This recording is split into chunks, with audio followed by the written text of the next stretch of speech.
Tu es beau. Tu es bien. Dieu n'a pas raté. Il sait pourquoi il t'a créé. Il sait pourquoi tu es noir, tu es blanc. Il sait pourquoi tu es femme, pourquoi tu es homme. Il sait pourquoi tu as tel père, telle mère. Il sait pourquoi tu habites tel quartier ou tel autre. Il sait pourquoi Dieu a un plan merveilleux. Sois heureux, sois heureuse, sois heureux, sois heureuse, sois heureux. Alléluia. La joie. La joie est une prédication. La joie est une évangélisation. Le monde est rempli de tristesse. Et si seulement tu vis dans la joie, les hommes te poseront la question: pourquoi tu es si heureux alors que le monde va mal? Pourquoi dans mon cœur tout va bien? Ça ne dépend pas de mon compte en banque, ça dépend de la plénitude du Saint-Esprit. Ça ne dépend pas de mes relations, ça dépend de la plénitude du Saint-Esprit. Ça ne dépend pas du matériel, ça dépend de ma connexion avec Dieu.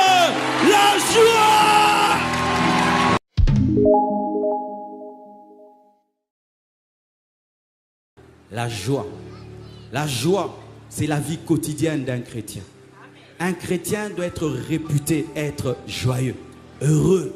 Souris-moi un peu. Certains, il faut des crics pour qu'ils sourient. Heureux. Quand tu es païen, tu peux être colérique. Quand tu es païen, tu peux être triste. Mais tu es le temple du Saint-Esprit. Jésus-Christ habite en toi. Tu es protégé par des anges. Ton nom est écrit dans le livre de vie. Dieu te connaît personnellement. Si tu meurs maintenant, tu vas au ciel. Et si Jésus revient, tu es enlevé. Tu as une destinée claire qui est écrite dans la Bible. Dieu est ton ami. Dieu est ton père. Jésus-Christ est ton grand frère. Tu es le fils du milliardaire, des milliardaires et des milliardaires, du milliardaire et des milliardaires, du milliardaire.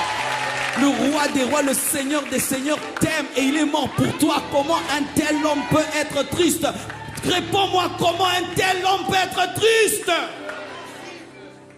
J'étais un homme triste et très colérique quand j'étais païen. J'avais des blessures intérieures. Surtout que Dieu m'a créé court. Et vous voyez, mon frère était grand de taille, moi j'étais court. Ne riez pas mes frères, c'était une blessure intérieure. Et chaque fois que j'allais à l'école, j'étais devant. Tu vois, toute ma vie quand j'étais à l'école, les photos, j'étais toujours devant. Quand c'était les rangées, toujours devant. Et on disait toujours à mon frère: comment va ton petit frère? Non, c'est mon grand frère. C'est mon... Et des fois tu trouves une copine. Ah, me dit, mais ma soeur, je t'aime bien. Mais tu dis: Dieu, qu'est-ce que je t'ai fait? Et je ne m'aimais pas beaucoup. Mais quand Jésus est venu dans ma vie, j'ai découvert que j'étais grand, que j'avais une destinée et que ma taille, ce n'est rien du tout. Et quand j'ai voulu me marier, j'ai épousé une femme grande de taille. Pourquoi? Pour dire: je suis grand. Alléluia.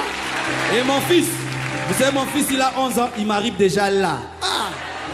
Et il aime bien venir me dire: eh papa, eh papa, eh papa, eh papa.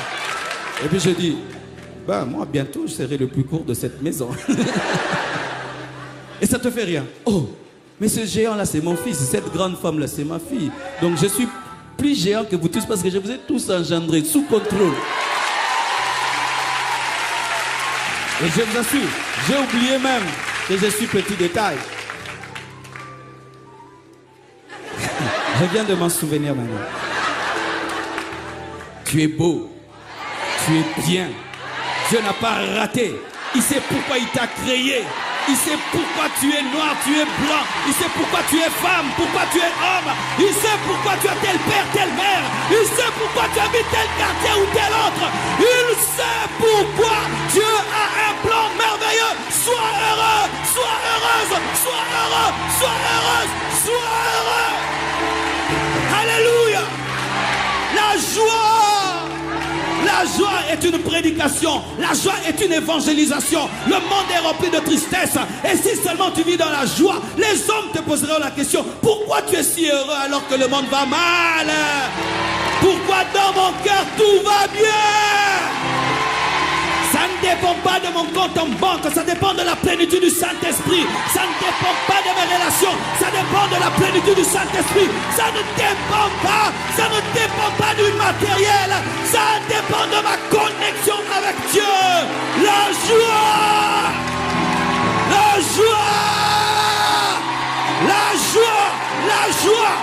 joie, la joie, la joie, la joie, la joie, la joie, la joie. Même si tu pleures, pleure avec joie. Même si tu as des larmes, que ce soit des larmes de joie, la joie. Même si papa est mort, j'ai la joie parce que Jésus-Christ est dans ma vie. Même si maman est morte, j'ai la joie parce que Jésus est dans ma vie. Même si mon mari est parti, ma femme est partie, j'ai la joie parce que Jésus vit dans ma vie.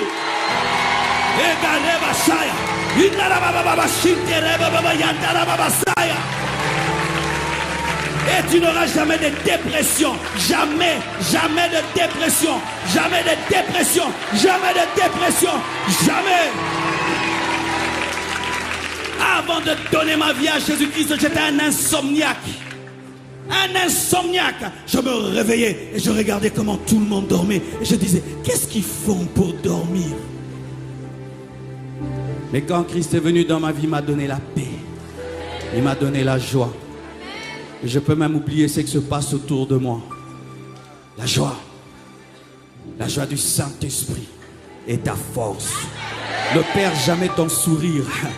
Ne perds jamais ces yeux-là qui brillent de joie. Ne perds jamais ça. J'ai connu des moments difficiles dans ma vie. Manquant de maison. Où m'habiller, où me changer, où mettre mes biens. Et je me regardais dans un miroir et je me disais à moi-même, ça va passer. Ce ne sont que des temps d'épreuve, ça va passer. Garde ta joie. Et j'allais à l'église, je prêchais de tout mon cœur. Ils pouvaient croire que j'avais tout alors que je n'avais rien. Et un jour, ce qui était dedans a transformé ce qui était à l'extérieur. Car il y a un temps où tu t'appelles Abraham et tu n'as pas d'enfant jusqu'à ce que ton nom puisse influencer ton atmosphère. Garde la joie même s'il y a des contradictions autour de toi. Garde la joie même si tout se passe à l'envers. Garde la joie même si tu vis des choses qui contredisent ta foi. La joie. Pourquoi tu souris? Dieu vit dans mon cœur. Pourquoi tu souris? Je suis le temple de Dieu. Pourquoi tu souris? Le maître du monde entier me connaît personnellement. Je ne sais pas quelle autorité de ce monde tu apprécies. Et imagine que cette autorité-là t'appelle. Hé, comment Kabangé? Est-ce que tu vas bien? Rien que là, waouh! Tu sais, c'est lui qui m'a appelé. Mais chaque matin, le Saint-Esprit te réveille. Est-ce que ça va? Est-ce que ça va? Ça va? Mais je me sens faible. Ok, prie. Oh, fortifie-moi, fortifie-moi. Oh, présence. Ça t'arrive de sourire dans ta chambre tout seul? Ça t'est jamais arrivé? Tu es déphasé, déphasé. Un chrétien atteint le niveau où seul dans sa chambre, rempli de l'esprit, il rit.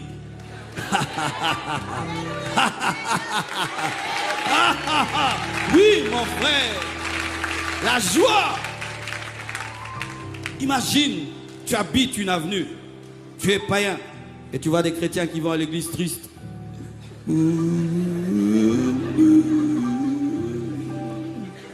Tu vas leur dire, c'est où votre église? Mais tu habites l'avenue, tu vois des frères. Je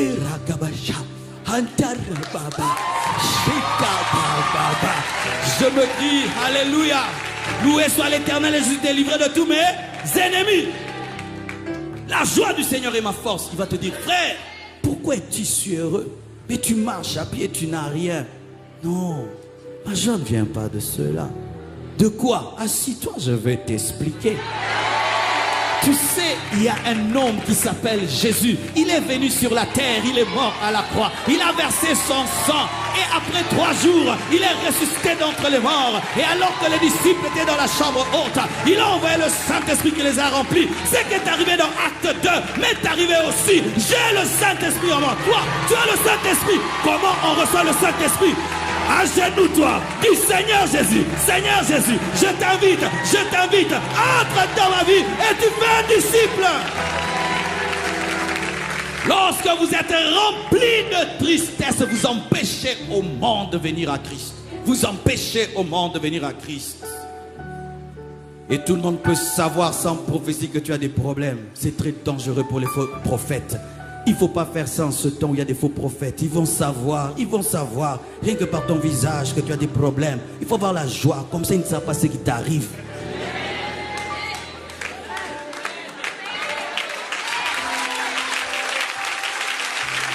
La joie.